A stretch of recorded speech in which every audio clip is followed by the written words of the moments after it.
Bien présidentielle. sûr. Vous parlez de l'élection présidentielle. Peut-être bientôt on saura exactement la date pour l'élection présidentielle, comme on est un peu en dialogue. Mais je vais discuter avec vous par rapport à un autre fait. Il s'agit de la libération de certains détenus politiques. On parle de détenus politiques, certains comme ils le disent. Par rapport à ce qui s'est passé, comment est-ce qu'on peut l'expliquer? C'est une question d'apaisement, comme le dit le président de la République et son ministre Aïssata Tall Sall. Mais vous êtes observateur. Comment est-ce que vous l'évaluez par rapport à ces détenus qui ont été libérés? Bon, moi, ce que je sais, c'est que ce qui se passe ici au Sénégal, c'est inédit. Inédite. Pour votre pays. Vous traversez. Disons maintenant pour notre pays. Oui, pour votre pays, c'est inédit, puisque ce que vous vivez en ce moment, vous l'avez pas vu, le Sénégal n'a pas vécu depuis son indépendance jusqu'à maintenant. On peut dire. Voilà, bon, donc c'est inédit, c'est historique. Bon, donc, un événement historique appelle aussi à des positionnements exceptionnels. Bon, donc, moi, je ne suis pas du tout surpris qu'après son message à la presse, puisque moi, je ne dirais pas comme quoi il s'est adressé aux Sénégalais, il s'est adressé à la presse. La presse. Le président sénégalais. Mais il a parlé à certains Sénégalais aussi. Oui, mais bon... Parce qu'il y avait des questions qu'on voulait et des réponses, il en a donné. Bon, on s'adresse aux Sénégalais solennellement, etc. C'est là où on s'adresse aux Sénégalais. De façon solennelle, comme il parlait avec la presse, oui. Vous avez parfaitement Donc, lorsqu'il a parlé à la presse, il a prononcé des mots extrêmement forts. Donc, lorsqu'on est musulman, on est engagé aussi en politique. On ne peut pas rester indifférent. Des mots forts comme le pardon. Le pardon. Comme la réconciliation. L'apaisement. L'apaisement, c'est quand même des termes très, très, très forts. Effectivement. Bon, il l'a prononcé. Donc, lorsque des mots comme ça sont prononcés, je pense qu'il faut aussi s'élever pour dire, écoutez, le jugement de personne ou bien le procès d'intention, ça, quelquefois, il faut le mettre de côté, voir l'essentiel. Effectivement. Voilà. Bon, donc, le président de la République du Sénégal a prononcé le terme pardon, c'est sorti plusieurs fois. Et selon vous, ça veut dire quoi exactement? Non, ça veut dire tout simplement, pour moi, ce n'est pas un mot qui est tombé par hasard, c'est un mot choisi par rapport à un contexte défini. Lorsque vous êtes en crise, vous dites, écoutez, pardon, pardonnons-nous. Vous voyez? D'accord. Pardonnons-nous, c'est quand même un terme extrêmement fort.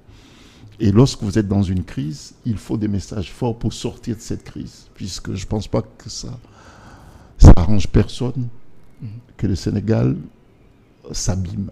Est-ce que c'est pour son arrangement et pour sortir également de cette crise qu'il est en train de poser des actes en libérant des détenus? Il faut dire que, écoutez, si cet arrangement arrange le Sénégal, bon, tant mieux pour le Sénégal. Et lorsqu'on parle du Sénégal, c'est à tous les Sénégalais. Tout à fait. Vous voyez? Bon, donc moi je pense que s'il y a un apaisement, un climat apaisé, ça profitera d'abord au Sénégal. D'accord. Et puis c'est aux institutions du Sénégal de voir comment juger les faits, les hommes, etc. Mais la priorité, c'est que le pays retrouve sa sérénité. Le pays retrouve un climat d'apaisement. Ça, c'est le plus important. D'accord. Et puis après, les faits, et puis les gestes, et puis le passif de chacun d'entre nous, puisqu'on a tous chacun un passif. Et puis c'est aux institutions après de voir comment juger telle personne par rapport à sa posture, par rapport à des faits qui peuvent lui être reprochés, etc. Mais le fait déjà de dire, écoutez, apaisement. Apaisement. Pardon. Calmons. Pardon. Prononcé par un musulman président d'un pays composé d'une société de 97 ou bien 98% des musulmans. C'est pas banal quand même. Pardonnons-nous, c'est pas banal. Et passons à autre chose. Passons à autre chose et que tirons les leçons de nos erreurs, de nos fautes, voire même de nos crimes. Vous voyez? Tirons les leçons de nos erreurs, de nos fautes, de nos faiblesses et puis de nos crimes. Et allons de l'avant. Il ne faut quand même pas oublier qu'il y a des pays, heureusement pour le Sénégal, et heureusement pour d'autres pays également. Il y a des pays, en Afrique notamment, où on a enregistré des millions de morts. Et oui, des millions de morts. Et que ces gens-là ont trouvé les ressources pour justement aller de l'avant, tirer les leçons du passé.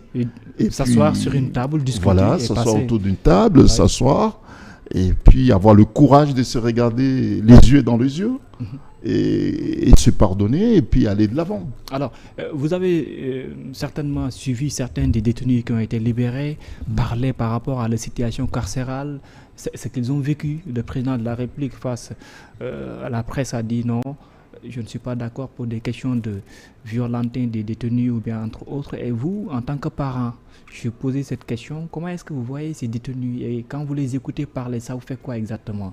Il faut que puisqu'il est le garant de la paix sociale ici au Sénégal, il faut que le président du Sénégal trouve le moyen, les termes pour s'adresser à ces Sénégalais qui ont perdu leurs proches, qui sont blessés, qui ont passé et qui n'avaient pas à passer des mois et des mois à la maison d'arrêt, même une seconde. Une seconde. Même une seconde. C'était pas normal selon vous? Même une seconde de détention, si elle est injuste, est un crime. Vous voyez? Bon, donc, il n'y a que le président sénégalais qui peut trouver les mots, le geste pour s'adresser à ces Sénégalais qui ont passé injustement des mois et des mois en prison. Bon, ça, il n'y a que lui qui... Je ne suis pas là pour donner des leçons à qui que ce soit. Mais vous les avez écoutés. Il y a certains qui se disent, qui ont été émus par rapport aux mots qu'ils ont sortis, ce qu'ils ont vécu en prison. Certains parlent de violence, d'autres qui ont eu des bras cassés, des jambes, d'autres sur la tête ou bien par ailleurs. Mais bon, en tant que parent, quand vous suivez, il y a certainement un pressentiment qui se dégage à l'intérieur de vous. Et c'est quoi exactement? Vous savez, lorsque vous allez en prison, vous sortez, vous n'êtes plus la même personne, puisqu'en prison, vous vivez un contexte qui est un contexte de privation et puis de violence. D'être déjà enfermé, c'est une violence. Et lorsqu'il y a d'autres formes de sévices, c'est encore plus grave. Vous voyez? Bon, donc, ces gens-là méritent d'être considérés, mais ces gens-là méritent d'être écoutés, puisqu'ils ont vécu des choses douloureuses. Bon, donc, il n'y a que le président, effectivement, qui peut trouver les moyens de s'adresser à ces Sénégalais qui ont été injustement emprisonnés. Et on est avant tout des êtres humains. Vous voyez, c'est pour ça que moi je dis, écoutez, il y a des termes, je reviens là-dessus, puisqu'on les retrouve dans tous les textes, dans le Coran et les autres textes, le mot de pardon revient. Vous voyez? Et c'est ce qui m'a beaucoup plus sensibilisé. Donc lorsqu'il parle de ça, il ne faut pas que ça soit seulement de pardon entre politiciens ou bien des discussions entre politiciens, puisqu'il y a des Sénégalais qui ont passé des mois en prison. Et il a parlé d'indemnisation. Donc je pense que c'est un terme qui a été prononcé aussi par le président. Il y a une question qui a été posée.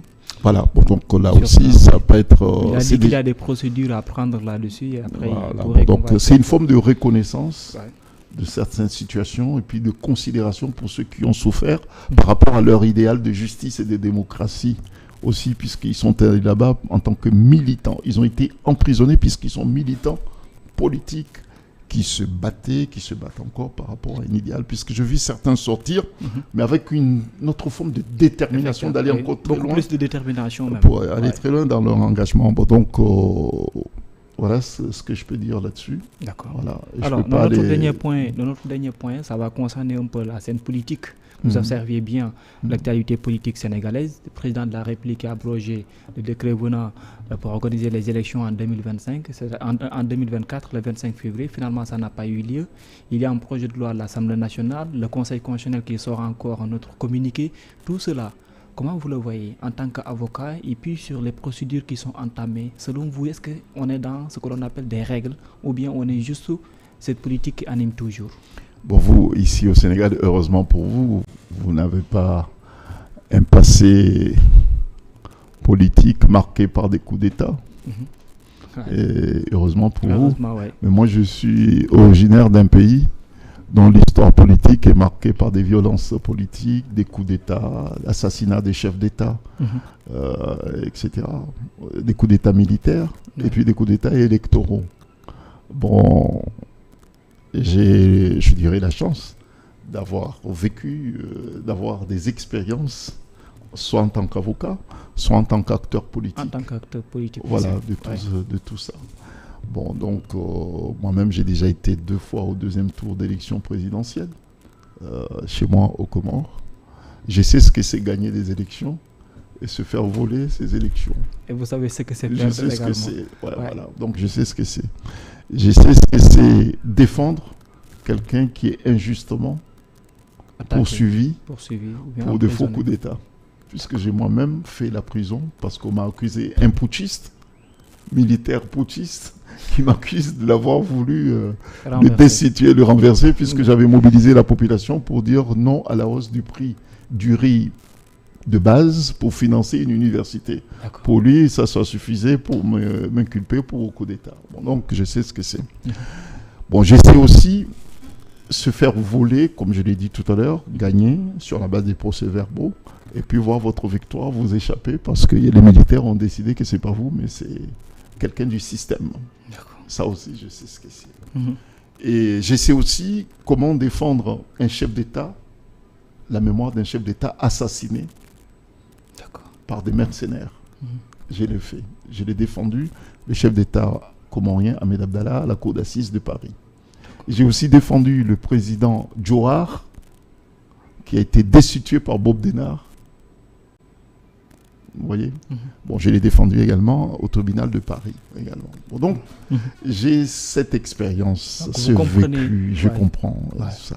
Et lorsque j'ai vu ce qui s'est passé au Sénégal récemment, par pudeur, certains n'osaient même pas dire les choses, mais quelquefois, vous savez, pour trouver la remède, le soin, il faut accepter de dire que je suis malade. Puisque si vous refusez votre maladie, vous ne pourrez jamais avoir le soin approprié. Bon, ce qui s'est passé ici récemment, c'est juste une tentative de coup d'État électoral, institutionnel, prémédité. C'est ce que vous pensez c'est pas ce que je pense, c'est ma conviction, c'est tout. Bon, donc, et à partir du moment où on arrive à ce constat, et puis après, il faut s'asseoir autour de la table pour dire, écoutez, heureusement pour nous, que le pays dispose d'institutions solides qui peuvent dire non, ça vous le faites ailleurs, mais pas au Sénégal. Est-ce que c'est pour le président Macky Sall cherche à masquer ce coup d'État électoral dont vous parlez vis-à-vis de ce dialogue? Non, je pense que c'est du passé pour lui comme pour le Sénégal, puisque le coup d'État a été déjoué.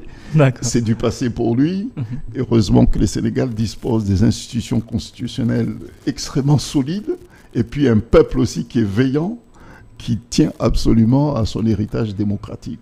Bon, donc je peux dire que c'est du passé. Maintenant, il faut gérer les conséquences de ça, puisque lorsque vous parlez de tentative, ça laisse quand même des stigmates. Vous voyez, il y a des précédents, voilà, des trucs comme ça, des malentendus, de querelles, etc. Et tout, ce qui est tout à fait normal. Donc là, on est en train en ce moment, je pense qu'on est en train de gérer un peu les conséquences de cette tentative de coup d'État institutionnel. Bon, heureusement, le pays... C'est ce qui nous amène dans tous ces débats de dialogue. Dialogue, des dates, quand est-ce que la date sera fixée, etc. et tout, alors que c'est un problème qui ne devait même pas être posé. Vous voyez. Effectivement, à l'instant. Bon, voilà. Bon, donc, heureusement qu'au lieu que certaines institutions de la République du Sénégal s'interposent pour dire pourquoi pas nous aussi, c'est le Conseil constitutionnel. Tout le monde s'y réfère au Conseil constitutionnel. Ça, c'est beau. Hein. Hier, j'ai vu des candidats. Des candidats qui sont partis au Conseil constitutionnel. Mais c'est exceptionnel. C'est très beau. Moi, je suis à Dakar. J'ai vu hier les candidats s'adresser au Conseil constitutionnel. C'est différent de ce qui se passe ailleurs. Oui, ils sont sortis avec leur récépissé. On leur a donné leur récépissé comme quoi ils ont déposé une requête, etc. Et j'en suis certain que le Conseil constitutionnel va examiner ça avec attention et que le président, simultanément, au même moment, le président aussi organise un dialogue. Certains disent qu'on ne vient pas, et ceux qui ne vont pas venir, ils ne vont pas voir les militaires devant chez eux et tout pour les braquer. Bon, donc, écoutez, il y a une vie démocratique tumultueuse, un petit peu animée. Donc, selon vous, il y a toujours cet aspect démocratique dont on parle au Sénégal. Oui, on est en pleine période de turbulence. Mais n'empêche que voilà. Cette ère démocratique est en train de souffler. Voilà, on est en pleine zone de turbulence. Bon, avec des conséquences, puisqu'il faut dire les choses. Il y a des gens qui meurent, il y a des gens qui sont blessés, il y a ceux qui sont en prison. Emprisonnés, Mais bon, vous disposez quand même des ressorts, etc. Et puis, bon, il y a... Et tout cela aussi, ce sont les conséquences de certaines décisions, sans doute même. Oui, certaines décisions et tout. Et puis, bon, mais il y a aussi des décisions qui arrivent. Et les décisions qui arrivent sont des décisions d'apaisement. et sont des décisions d'apaisement. Et j'ai vu hier, alors que certains disent qu'ils ne viendront pas, mais il y a d'autres qui sont allés, qui ont prononcé des mots extrêmement forts, et qui ne sont pas forcément d'accord, et du camp du président Macky Sall, mais qui ont prononcé des mots extrêmement forts. Comme Mohamed Boun Abdallah Dionne qui nous dit qu'on va continuer le processus électoral. D'autres aussi qui disent qu'on va reprendre. Oui, bon, moi je pense que le pays a une histoire. Les prédécesseurs